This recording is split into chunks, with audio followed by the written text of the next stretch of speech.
Queridas irmãs e irmãos em Cristo, boa noite.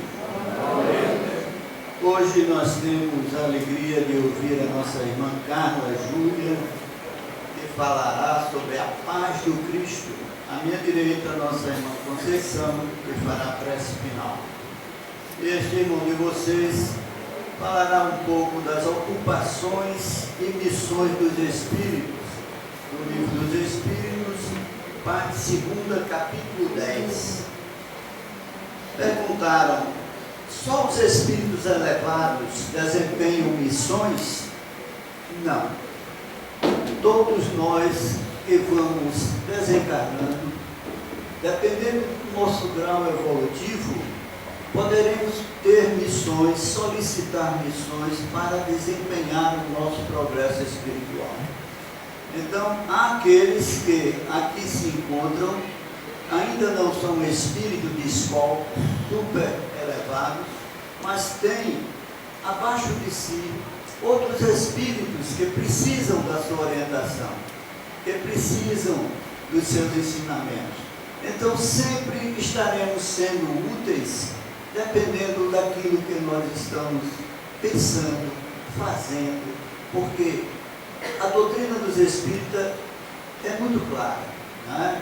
A gente está muitas vezes com o pensamento em uma coisa ruim e seremos atendidos por espíritos que pensam igualmente como nós. Então, é muito importante a gente vigiar e orar, não a vida dos outros. Eu sempre falo isso aqui, porque tem gente que adora vigiar a vida do outro, né? Olha lá, fulana está saindo com outro irmão, essas coisas que não levam a nada, né? E a gente sabe que quando a gente penetra na casa espírita, adentra a casa espírita, a gente tem que começar a fazer aquilo que a gente sempre fala: amar, aprender a amar. E quando eu falo em amor, não é amor sexual, somente por falar nisso. Existe hoje, né, no Facebook, jovens tirando fotos de biquíni, praticamente vendendo seus corpos, né, e estão aí os estupradores se aproveitando disso. Diariamente sai nos jornais, sai na televisão, de coisas que estão acontecendo. Então, vamos orientar nossos filhos, nossas filhas, até por dor, né?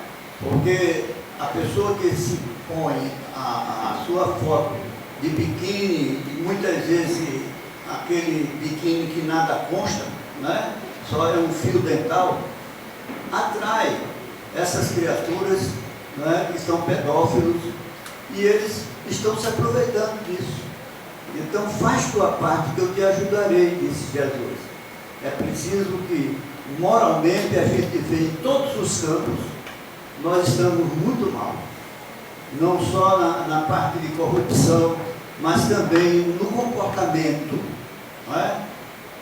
Homem e mulher se expondo na rede social, estão atraindo. Haja visto também no entretenimento, né? Ontem, num jogo, torcidas se degladiam com pau, com pedra, para matar um ou outro por causa de um jogo de futebol. Então, em pleno século XXI, não é mais admissível tanta violência. Jesus aqui veio nos ensinar o amor, a caridade, a humildade. E parece que a gente ainda não aprendeu. Então fica o aviso.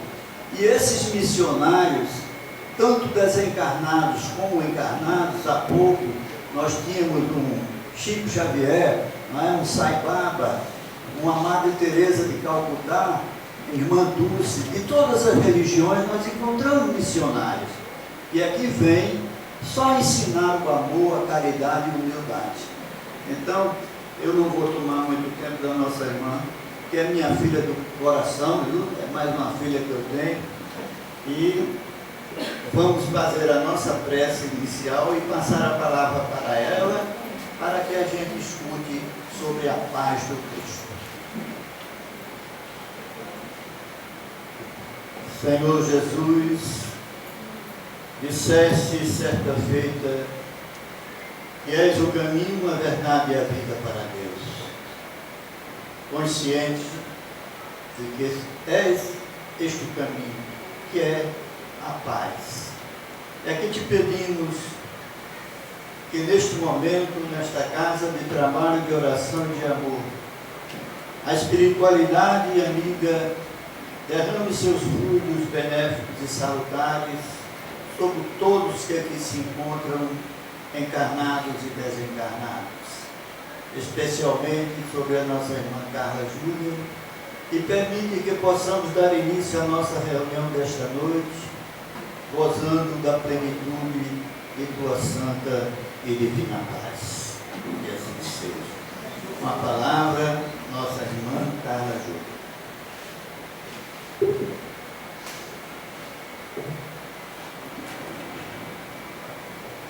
Boa noite a todos.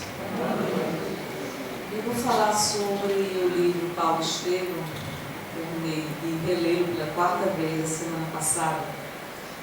Primeira vez que eu li, eu tinha 16 anos de idade e fiquei extremamente impressionada com a história do cristianismo nascente. E cada vez que eu leio esse livro, eu vou às lágrimas porque vejo a distância de nós hoje, no movimento espírita, em relação ao exemplo dos primeiros cristãos. Alguém aqui já leu o livro? Então tenham paciência, porque eu vou reproduzi-lo, tá certo? A história começa entre Gesiel, que era o irmão de Abigail, e o pai de Gesiel e de Abigail eram pessoas simples, cujos pertences e propriedades tinham sido confiscados, e nessa forma de serem confiscados, eles foram amarrados e supliciados em castigos os mais diversos. O pai não resiste e Gesiel foi sentenciado a ser escravo. E naquela época, quem era escravo não podia mais deixar de ser escravo. Abigail foi liberta, mas foi solta na multidão. E aí Abigail jamais esqueceu o olhar de Gesiel. E ela presenciou a morte do próprio pai.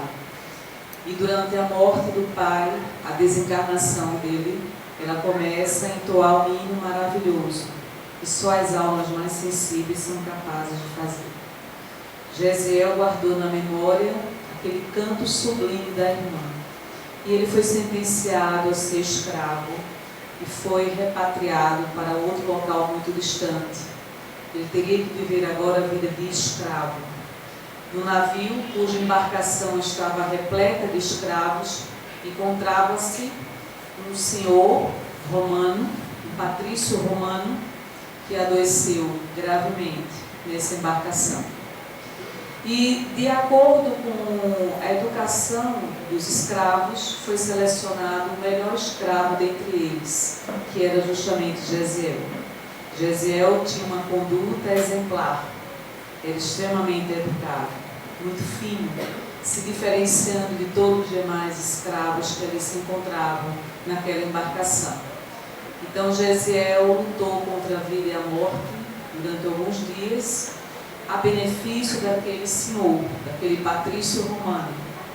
E ele já estava desenganado pela ciência da época, por alguns médicos que se encontravam naquela embarcação. Mas a devoção de Gesiel diante daquele homem foi tamanho que ele conseguiu trazer a saúde àquele homem. Em recompensa à vida que ele havia conseguido reconquistar, o jovem patrício confere a Gesiel a liberdade. Só que Gesiel começa a padecer da mesma enfermidade que o jovem patrício. Então ele é solto numa cidade, e naquela cidade, sem saber para onde caminhar, ele descansa, e quando ele descansa, sentado, vem ladrões e roubam o resto do dinheiro que ele tinha. E naquele momento ele suplica pela vida dele. Como ele suplica pela vida, um dos ladrões recomenda que ele vá parar na casa do caminho, como era conhecida na época, a igreja dos cristãos. Então, ele foi recolhido à casa do caminho, cuidado diretamente por Simão Pedro. E Simão Pedro ficou muito impressionado com Gesiel pela educação, pela erudição. Ele conhecia muito o Velho Testamento, todas as leis hebraicas, e naquele momento se estabeleceu um elo de ligação entre Simão Pedro e Gesiel. Gesiel, conhecendo inicialmente a figura do Cristo pelos relatos, pelos escritos que existiam na época, começou a se interessar profundamente por esse ser magnânimo, que era o Mestre Jesus. Estudou tão profundamente a vida do Cristo e começou a falar para todos aqueles que eram doentes e que eram assistidos na casa do caminho. E aí se revelou nele o dom da cura. Tornou-se um médium fortíssimo na cura e na oratória. Chamou tanta atenção da cidade que em Jerusalém já estava correndo a fama de Gesiel, agora conhecido como Estevão. Ele passou a ser denominado Estevão porque ele foi batizado.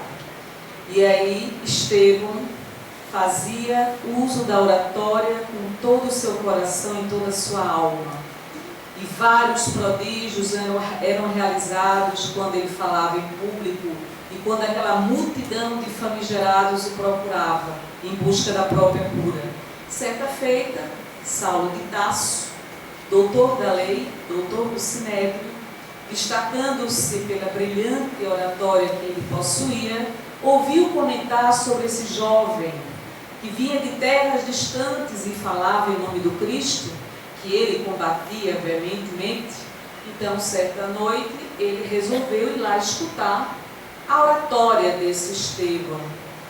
Para a surpresa dele, Estevão era a mansuetude em pessoa. Era a pessoa mais simples e mais humilde que se possa imaginar. Mas ele tinha tamanha convicção que não se deixou abater diante das argumentações de Saulo de Tarso. E Saulo de Tarso não era feito a perder em nenhum tipo de argumentação, porque ele era inteligentíssimo e ele era acostumado a vencer nos duelos verbais. Estevão responde a Saulo de Tarso com toda veemência e com toda a veracidade de sua crença, trazendo à tona a luz do Cristo. E Saulo de Tarso, a partir daquele momento, resolveu combater Estevão. Ele se sentiu ofendido no orgulho próprio e ele desejava que Estevão fosse preso. Saulo de Tarso conheceu uma jovem chamada Abigail, que era justamente a irmã de Gesiel, agora denominado Estevão. Ela não sabia que o irmão se encontrava naquela cidade, porque Gesiel havia prometido àquele jovem patrício que não iria revelar sua verdadeira identidade, porque era contrário às normas de Roma você dar liberdade a um escravo naquela época. E aí Saulo de Tarso conseguiu prender Estevão, e Estevão teve um posicionamento brilhante no Sinédrio, levando-o a ser alvo de comentários e dúvidas ou mesmo questionamentos dos próprios doutores da lei. Saulo de Tarso se sentiu ofendido no orgulho próprio e resolveu que iria matar Estevão. Então Saulo começa a desencadear todo um processo de perseguição aos primeiros cristãos. E foi assim que os primeiros cristãos sofreram a perseguição mais árdua da história do cristianismo nascente. Saulo de Tarso convida Abigail para poder presenciar o primeiro apedrejamento em público, que seria do primeiro cristão. Quem era esse cristão? Estevão. Abigail, sem saber que o irmão se encontrava naquele local, foi ali para o circo, como era comum aquela festividade na época. Foi toda paramentada, vestida à época de Roma, e ali ela percebeu o quanto era doloroso um processo de apedrejamento. Imediatamente veio à lembrança dela a figura do irmão, mas ela não tinha reconhecido ainda Estevão como sendo o irmão dela. Estevão estava completamente modificado na sua aparência, inclusive por ter sofrido maus tratos durante a sua prisão. O apedrejamento começou a surgir, mas quando Estevão fala em nome do Cristo, ela reconhece a voz. Quando ela reconhece a voz, ela solta um grito e pede a Saulo de Tarso imediatamente que pare aquela cena, contrariando os costumes da época. Saulo de Tarso suspende e ela diz: Saulo, ele é o meu irmão. Saulo de Tarso, sem acreditar no que estava ouvindo, mandou suspender toda a cerimônia e ela vai e socorre Estevão. Estevão já estava nos últimos momentos da vida dele. Só que, para o orgulho de Saulo de Tarso, ele jamais poderia desposar uma mulher cujo irmão ele havia sido o autor do assassinato. Naquele momento ele se viu movido por um ódio mortal ao Cristo, ao Jesus Cristo. Olhando para Estevão, ele desejava que Estevão o condenasse, mas ao contrário, Estevão olhou para ele o olhar de perdão que nunca, jamais Estevão voltaria a esquecer aquele olhar de perdão. Naquele momento se desfaz o noivado, Abigail fica extremamente doente e volta para o local onde ela havia sido abrigada por um casal de amigos. E passa 6 meses lutando entre a vida e a morte. Passados os 6 meses, Saulo de Tarso resolve novamente visitar a ex-noiva. Só que, para a surpresa dele, Abigail agora havia se convertido ao cristianismo. E ele, não suportando ouvir da ex-noiva novamente a figura do Cristo, ele pergunta por que é que ela havia se convertido. E ela diz, em voz clara e objetiva: eu conheci o senhor Ananias, e esse senhor foi quem me consolou na sua ausência. Então o ódio de Saulo contra Ananias começou a surgir a partir de então. Mas como ela estava tuberculosa, ela começa a ter processos de vômitos e desencarna, abençoando Saulo de Tarso. Saulo de Tarso, completamente desesperado por ter perdido o grande amor da vida dele, arrependidíssimo por ter passado 6 meses sem ter visitado ela, resolve agora perseguir Ananias. E aí começa aquela famosa viagem a caminho de Damasco, acompanhado por 2 servos. A caminho de Damasco, ele vê uma luz surgir, e essa luz é tão intensa que ele cai do cavalo. E quando essa luz se torna mais intensa, surge a voz. De quem? Do Mestre Jesus. E aí é quando Jesus pergunta a Saulo de Tarso: Saulo, Saulo, por que me persegues? Naquele momento ele ficou tão enlouquecido diante daquela voz que ele ajoelha-se, admitindo a grandiosidade daquele ser, e começa a chorar de uma forma convulsiva. E aí Jesus pede que ele vá ao encontro de Ananias, justamente aquele que Saulo de Tarso iria condenar à morte por um apedrejamento. Saulo começa a chorar de uma forma convulsiva, e os 2 servos estranham aquele posicionamento de Saulo de Tarso. E Saulo pede que eles o encaminhem a Damasco e o coloquem numa hospedaria. Ali na hospedaria, ele, completamente cego, começa a relembrar todo o processo de Estevão e de Abigail. E começa a se sentir extremamente culpado, porque ele fomentou, ele desencadeou a perseguição aos primeiros cristãos. Muitas mulheres perderam a presença dos seus filhos. Muitos casamentos foram desfeitos. Homens foram trucidados. Muita violência ele disseminou lá em Jerusalém. E aí então Ananias surge abruptamente lá naquela hospedaria e diz que foi encaminhado pelo Cristo para curar Saulo de Tarso.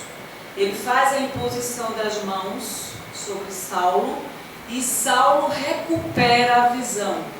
E naquele momento, Ananias repassa para Saulo de Tarso os ensinamentos de Cristo e Saulo não poderia mais continuar o mesmo homem que era.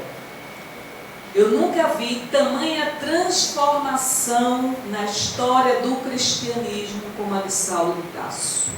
Saulo de Tarso frequentou o Sinédrio pela primeira vez quando recobrou a visão e falou em nome do Cristo. E aí a fama de Saulo de Tarso começou a correr na cidade, em Damasco, mas negativamente. Como pode um doutor da lei, um doutor do Sinédrio, defender este carpinteiro humilde crucificado numa cruz? O que aconteceu com Saulo de Tarso? Saulo de Tarso se recolhe no deserto durante 3 anos.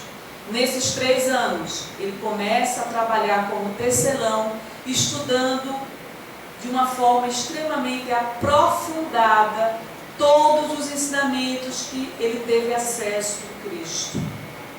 Só que Saulo realizou uma transformação moral que nós hoje não conseguimos. Nós espíritas, que temos acesso aos conhecimentos espíritas, somos homens velhos, empedernidos ainda nos erros, não temos a consciência da capacidade de praticar o mal, mas Saulo de Tarso deu um exemplo vivo. E ele sabia o que esperava por ele, por ter sido o primeiro a desencadear a perseguição aos cristãos. Por onde ele andou, ele foi chicoteado, foi apedrejado, foi palpado, foi um homem que as pessoas queriam o tempo todo matar pelo ódio que tinham ao Mestre Jesus. E aí ele começou a defender o Cristo. Mas por incrível que pareça, Saulo, doutor da lei, que tinha eloquência verbal, não conseguia falar na casa do caminho. Não conseguia falar em público. Tamanho remorso que ele sentia. Mas ele começou a realizar outros tipos de trabalho. Ele começou a perceber que dentro do cristianismo nascente existiam as raízes do judaísmo. Existiam todos os rituais que não deveriam existir. E ele toma para si a responsabilidade de disseminar o Evangelho do Cristo a todos os gentios, a todos aqueles que não tinham acesso aos ensinamentos do Cristo em terras longínquas. E aí, junto de Barnabé, ele começa a fazer as viagens. Barnabé, inicialmente, ainda extremamente prudente, Barnabé era considerado um discípulo do Cristo na época, muito prudente a todo sectarismo, a toda seita do judaísmo. Ele ainda não tem a veemência de Saulo de Tarso, mesmo assim falava em público. Quando foi uma vez, Saulo de Tarso tomou a palavra e ali ele se revelou em toda a sua eloquência. Da mesma forma que ele defendera o judaísmo, ele agora defendia o Cristo de Deus. Vocês não imaginam o quanto esse livro é repleto de ensinamentos do que os cristãos passaram na época. Ora, na Antioquia, na igreja de Antioquia, na igreja de Roma, na igreja de Nova Jerusalém e de todos aqueles locais, se observava a mudança do cristianismo primitivo e nascente.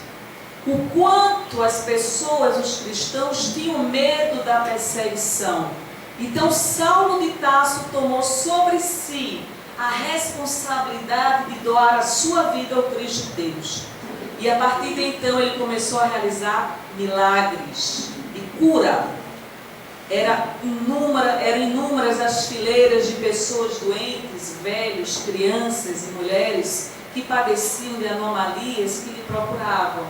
Mas a cura se fazia pela presença que ele tinha do Cristo de Deus na sua vida.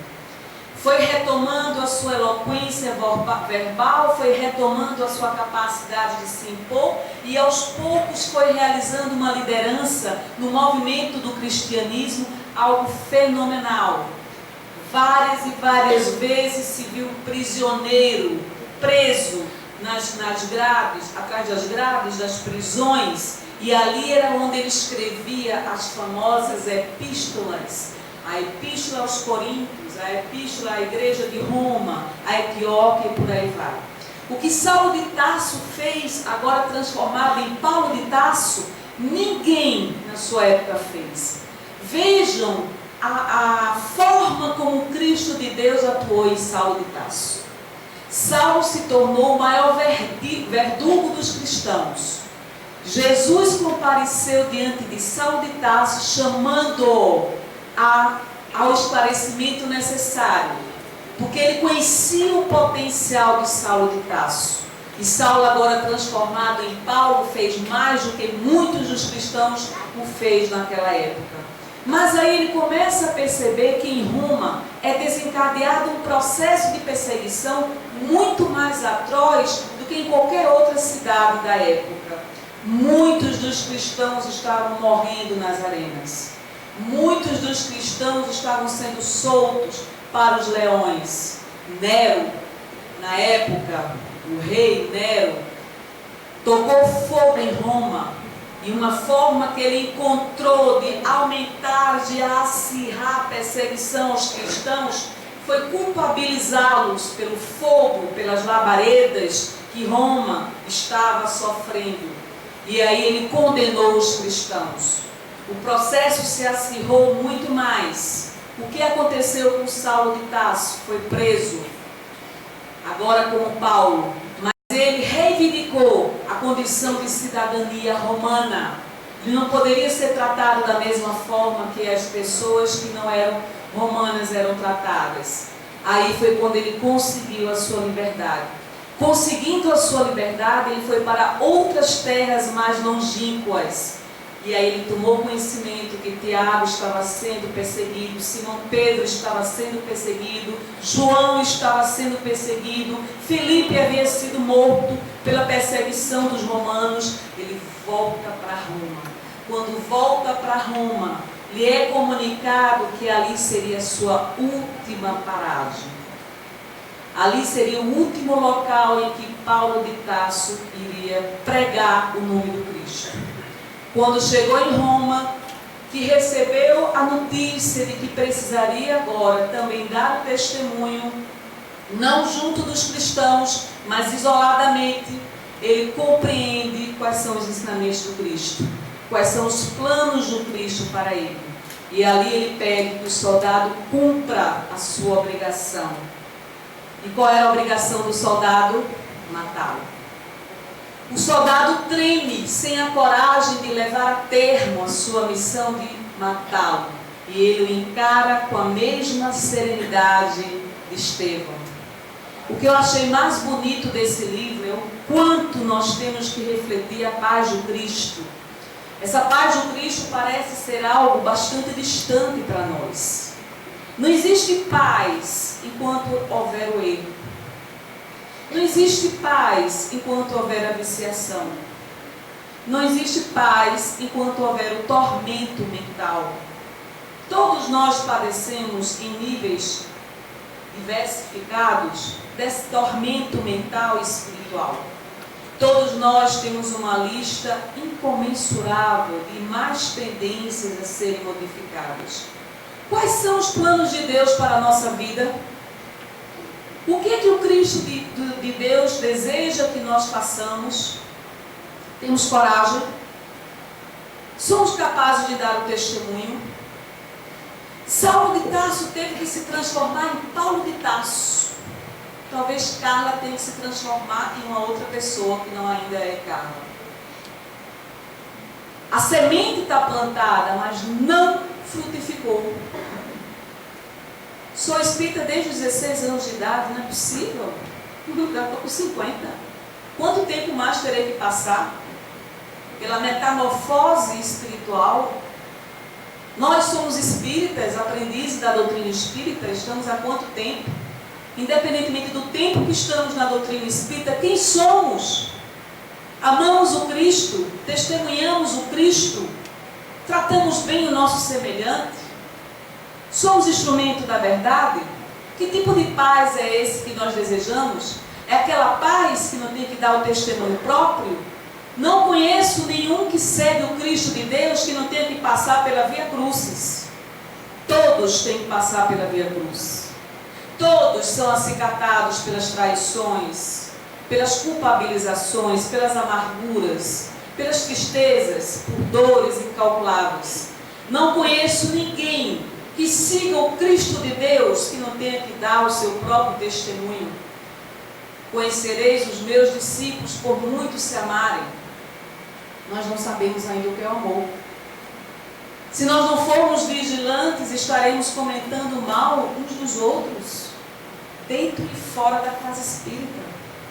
Se nós não formos disciplinados, estaremos sendo maus exemplos da doutrina espírita, prestando desserviço à doutrina dos espíritos. Esse testemunho não requer aplausos. O espírita não precisa de aplausos. Eu não preciso de aplausos. Nós não precisamos de aplausos. Como pode alguém empedernido no mal ainda receber aplausos? Se você ainda não se libertou, por que você precisa de aplausos? O caminho do Cristo é o inverso. Nós não precisamos de aplausos. Nós não precisamos de filas de admiradores. Nós não somos santificados. Nós estamos a caminho da redenção espiritual. E essa redenção espiritual é muito árdua. Só cada um sabe a sua própria redenção, o peso que lhe custa. Muitas vezes estamos sorrindo, por dentro estamos chorando. E esse tipo de testemunho não precisa e não requer de aplausos. Esse tipo de testemunho é diante do Cristo de Deus. E ninguém mais. Nós não somos exemplos. Exemplo é o Cristo. O que esses cristãos fizeram naquela época, nada se compara ao que nós fazemos hoje. Estamos aqui um dia, 2 dias na semana. Muitas vezes estamos vindo aqui arrastados. Ah, mas eu estou cansada, estou com dor de cabeça, estou doente, não estou com coragem. Um dia na semana, o que significa um dia diante de uma vida inteira? Qual é a mensagem do Cristo para a nossa vida? O que o Cristo está querendo dizer para todos nós, médios, trabalhadores, estudantes, estudiosos da doutrina espírita? Torne-se uma pessoa melhor do que você. Como eu posso me tornar uma pessoa melhor do que eu sou? Dominando a minha mente, modificando meus sentimentos, transformando essa dureza, o endurecimento do meu coração, buscando a verdade, compromisso com a verdade acima de tudo. Verdade consigo próprio. Você não precisa provar nada para ninguém, só para si. Já é o suficiente.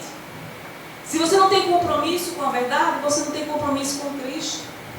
Se você não tem compromisso com Cristo, você não tem compromisso com o próximo. Se você não tem compromisso com o próximo, não tem compromisso consigo mesmo.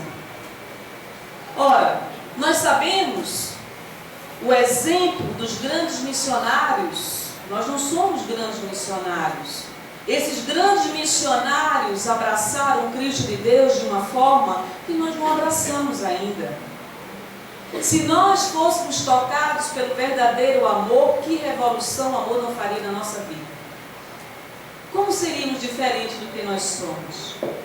De repente nós iríamos olhar as pessoas com um olhar que nós não olhamos hoje. Deixaríamos de julgar as pessoas como nós julgamos tanto? Deixaríamos de estar infernizando a vida dos outros e a nossa própria vida? Iríamos ter uma dimensão espiritual de cada pessoa que surge do nosso caminho. Essas pessoas teriam um valor para nós que hoje ainda não tem. Olharíamos para as oportunidades da vida com uma sabedoria que não temos ainda hoje. Reconhece-se o verdadeiro espírita pelo esforço que empreende para domar suas más inclinações. Eu não posso estar estagnada moralmente, espiritualmente falando. A estagnação é contrária à lei do progresso. Em qualquer área da minha vida, se eu estiver estagnada, estou sofrendo em decorrência da estagnação. E a estagnação tem que ser removida de uma forma ou de outra. Se não for pelo amor, vai ser pela dor. Só existem 2 caminhos: o amor ou a dor. É melhor o amor. Mas se eu não tenho a livre vontade, o livre arbítrio de caminhar o caminho do amor, eu passo pela dor. Porque a dor vai me ensinar. E aí nós começamos a compreender que cada dia é uma nova oportunidade, sim, é uma página em branco que estamos construindo a nossa história. Não vai ter outro dia igual a hoje. Esse dia de hoje é único. Neste dia eu tive oportunidades que talvez não tenha amanhã. Com isso eu tenho a obrigação de me tornar uma pessoa melhor do que eu sou. Mas a obrigação de me tornar uma pessoa melhor do que eu sou não é para dar o testemunho diante das plateias e multidões, é para testemunhar diante da minha consciência.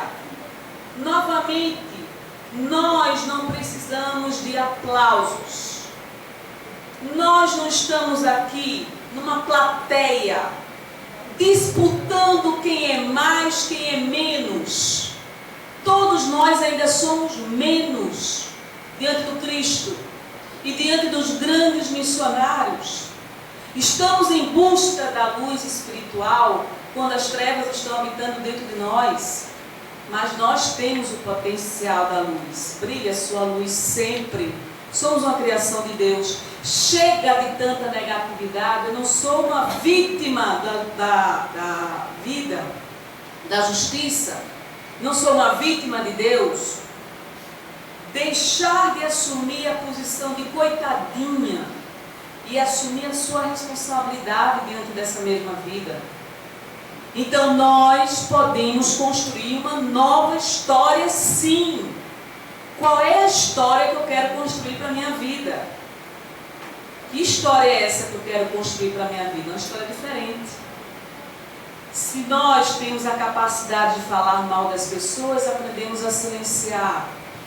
Se nós somos pessoas agressivas, deixamos de ser agressivas. O bom combate, eu preciso erradicar, extirpar minha má tendência.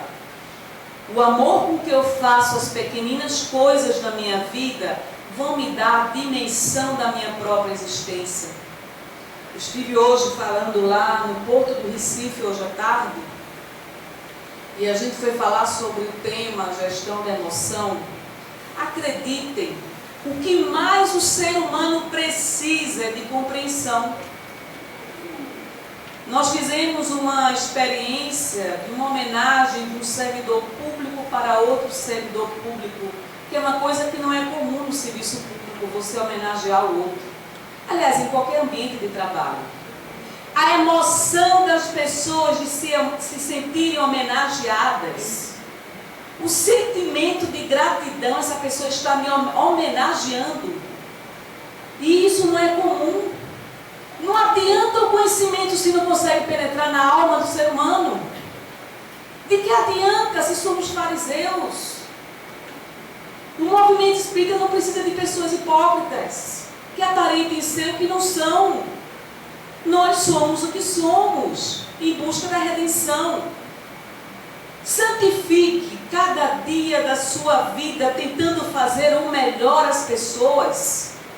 E você vai fazer o melhor às pessoas, não necessariamente apenas para ajudá-las, mas para remover dentro de si o iceberg da indiferença. O egoísmo que está empedernido, petrificado na sua alma. Você, um ser humano, tem a dimensão humana. Nessa dimensão humana, resgate-se enquanto ser humano. Traga à tona o conjunto de sentimentos bons e maus. Você é isso. Não negue quem você é. Eu sou isso. Eu sou isso e preciso modificar isto dentro de mim, a benefício de mim própria. Não somos condenados a sermos prisioneiros, em momento nenhum. Nós temos um árduo trabalho a realizar, sim, cada dia. Quando nós doamos alguma coisa material, estamos doando a matéria, porque ainda é difícil doar o sentimento. Mas de tanto doar algo material, você vai acabar doando o seu próprio sentimento. E aí você vai sentir um enorme prazer em ver a alegria nos olhos do outro. E você vai ver que não tem dinheiro nenhum que recompense isso, o bem-estar que você está sentindo, em proporcionar a alguém o bem-estar. Isso é um sentimento que todos nós poderemos vivenciar. Proporcionar alegria, fazer o bem às pessoas, tratar bem as pessoas, cuidar das pessoas como elas merecem. Deixar que esse lado petrificado que ainda lhe arrasta para um passado de erros, modifique-se paulatinamente e gradativamente. Dr. Ciro dizia que fazer o bem se torna um hábito. Lembra disso, Sexta? Lembra, Cláudio? Fazer um bem torna-se um hábito. Você se habitua a fazer o bem diariamente. E isso, quando se torna um hábito, já se torna algo natural na sua vida. Não porque você precisa ou deseja ser admirado. É um hábito que você adquiriu. Do mesmo jeito que nós temos tendências para maus hábitos, nós poderemos ter tendência para os bons hábitos. Então existe um trabalho que nós temos que realizar de autoaprimoramento. Alegria na nossa vida é fundamental. Sem alegria, poderemos estar doentes emocionalmente e espiritualmente falando. Resgatar a alegria interior, resgatar o prazer de uma conversa sadia, ter bons hábitos salutares, fazer a reciclagem mental e espiritual, resgatar a sua fé, consolidar essa fé, espiritualizar-se em contato com o mundo espiritual, dedicar-se a alguma causa que não necessariamente vai lhe recompensar financeiramente, mas sobretudo espiritualmente. Dedicar-se às pessoas, mas sobretudo dedicar-se a você também. Porque nós não poderíamos nos dedicar aos outros sem cuidar de quem somos nós. Muitas vezes poderemos ser considerados suicidas do ponto de vista espiritual.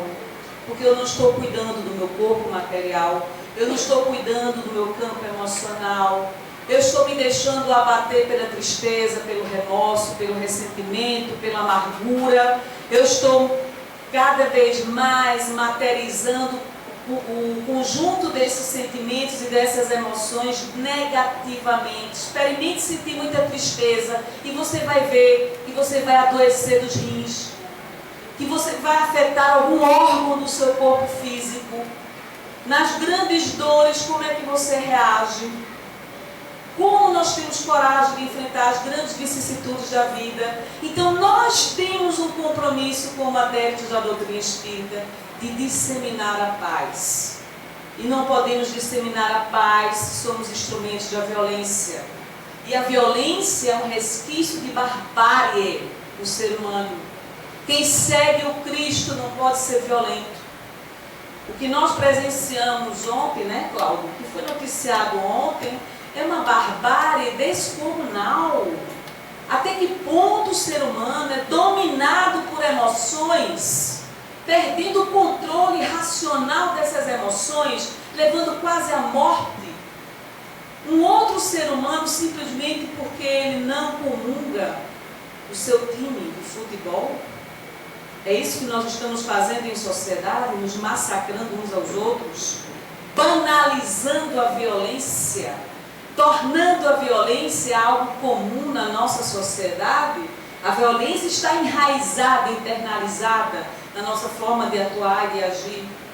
Essa indiferença social faz com que nós soframos muito. O Unesco agora recentemente publicou 12 milhões de analfabetos no nosso país. Que país é esse que nós estamos vivenciando? Que futuro espera o nosso país? Um país onde nós comungamos com o analfabetismo das crianças e dos adultos, e isso simplesmente não nos impacta, não gera dentro de nós uma vontade de querer mudar esta situação. Imagine o poder que nós não teríamos agora, nós todos aqui juntos, unidos e reunidos, em nome do bem, em prol do bem, o que não poderíamos fazer em benefício das pessoas. Sair da zona de estagnação é algo urgente. Essa estagnação é a nossa sonolência espiritual. Estamos sonolentos espiritualmente falando, adormecidos espiritualmente falando. As dores ainda não nos impactam.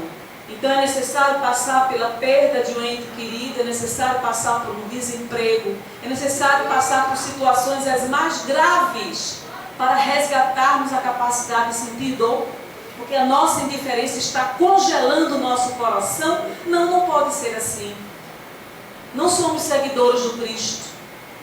A doutrina espírita está a nível superficial, não penetrou a nível consciencial, e é preciso que penetre. De que forma poderemos ser instrumentos da espiritualidade se eu estou mentalmente completamente perturbada, espiritualmente falando? Ah, mas eu quero que meu guia espiritual agora incorpore. Eu quero que ele me utilize espiritualmente. Mas cadê a sintonia com o meu guia espiritual? Cadê o meu trabalho árduo de todos os dias silenciar, de todos os dias orar, de todos os dias tentar fazer o melhor para entrar em sintonia? Eu estou na faixa AM, o meu guia espiritual está na frequência FM. Não consigo entrar em contato com ele, mas gostaria que ele se materializasse. Ou seja, eu desejo que o meu guia espiritual venha ao meu encontro, mas eu não vou ao encontro do meu guia espiritual. Talvez estejamos falando mediunicamente. E a falência mediúnica se dá quando nós não conseguimos mover todo o nosso esforço, a nossa força de vontade para fazer com que haja essa sintonia espiritual, fazer com que haja essa frequência espiritual. O que eu posso fazer em benefício da mediunidade? Como ser médium? Para que serve a mediunidade? Eu me lembro que aos 16 anos, no Centelha de Jesus, eu estava sentada como vocês estão sentados agora. Começou uma mão passando assim no meu cabelo. O medo que eu tinha dos espíritos era tão grande, tão grande. Me arrepiei dos pés à cabeça. Eu digo, meu Deus do céu, o que é isso? A mão passando no cabelo, eu foi assim mesmo. A mão passando no cabelo. Desses 18 anos já estava trabalhando nas obsessões na consulta, levando todo tipo de mistificação. Porque médium tem que ser mistificado para aprender o que é mediunidade, né? Não é assim? E haja cartas e cartas de André Luiz, Emmanuel e tantos outros espíritos, só espírito de alta envergadura. Porque minha sintonia era só com benfeitores espirituais. Eu tinha sintonia com espíritos mais malévolos. Aí o doutor Ciro uma vez me chamou para a desobsessão, mandou eu incorporar, era o mesmo espírito que se apresentava de diversas formas. Eu lembro dessa história inteira. Lembra não, né? Morria de medo do doutor Ciro, com aquele olhar, né? Raio-x dele. O doutor Ciro via até a nossa alma, nosso perispírito, quanto mais um obsessor. E aí o mesmo espírito se apresentava de diversas formas no processo de mistificação. Fiquei arrasada. Como eu posso estar sendo mistificada por um espírito? Claro que eu estava sendo mistificada por um espírito. É necessário. Por que eu não estudei o livro dos médiuns antes de me adentrar na educação mediúnica? Como é que eu estava nas obsessões sem estudar as obras da codificação?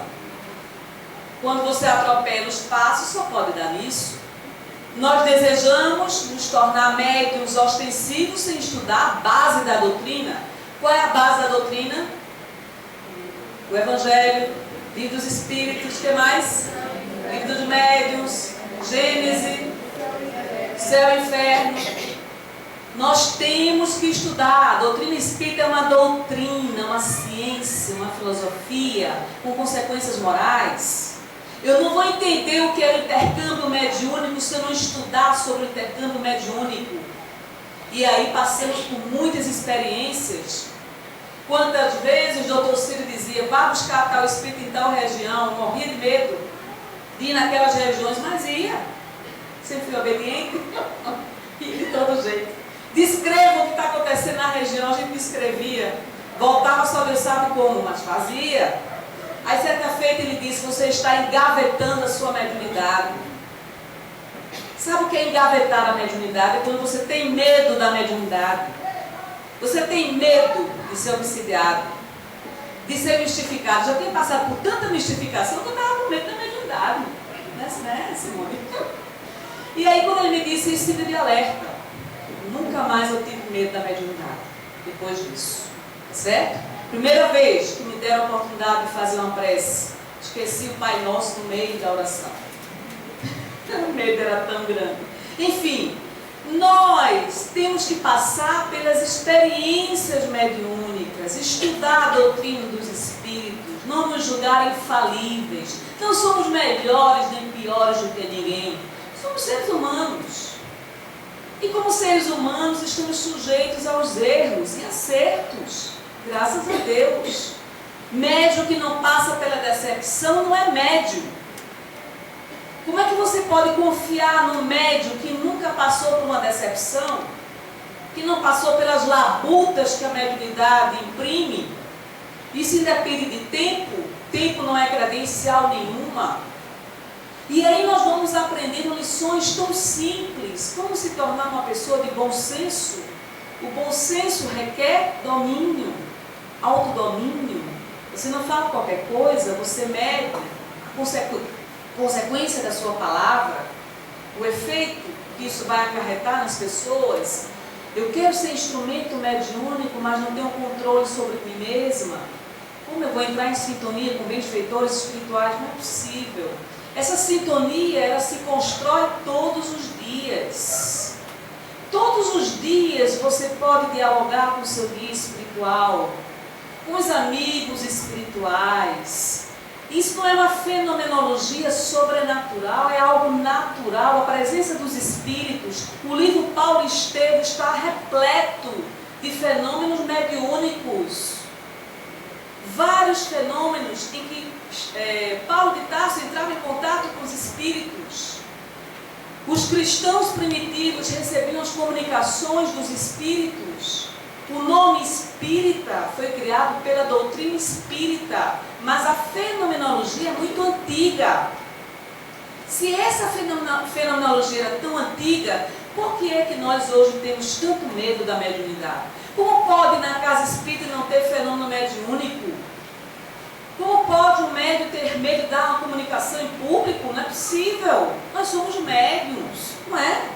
Centena de Jesus, os médiuns davam comunicações em público. Eu era novinha, com 18 anos de idade, os médiuns todos da consulta davam comunicação publicamente.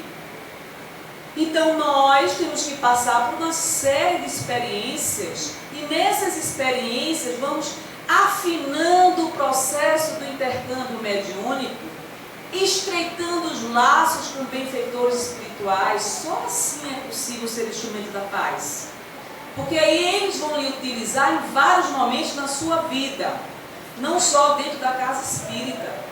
Vão lhe utilizar no trabalho, vão lhe utilizar numa conversação que você tenha fora da casa espírita, vão utilizar você inclusive dormindo, quando durante o sono você é recambiada para determinadas regiões do mundo espiritual. O que mais os espíritos estão conclamando os médiuns da atualidade, eu não sei porque eu estou falando isso, não estava podendo nem falar sobre isso. Aí de repente, me desculpe, eu estou sendo piada. Bom, os espíritos nos conclamam para que nós venhamos a fazer trabalhos no mundo espiritual. Os casos especiais, os espíritos que não conseguem articular palavras, completamente deformados,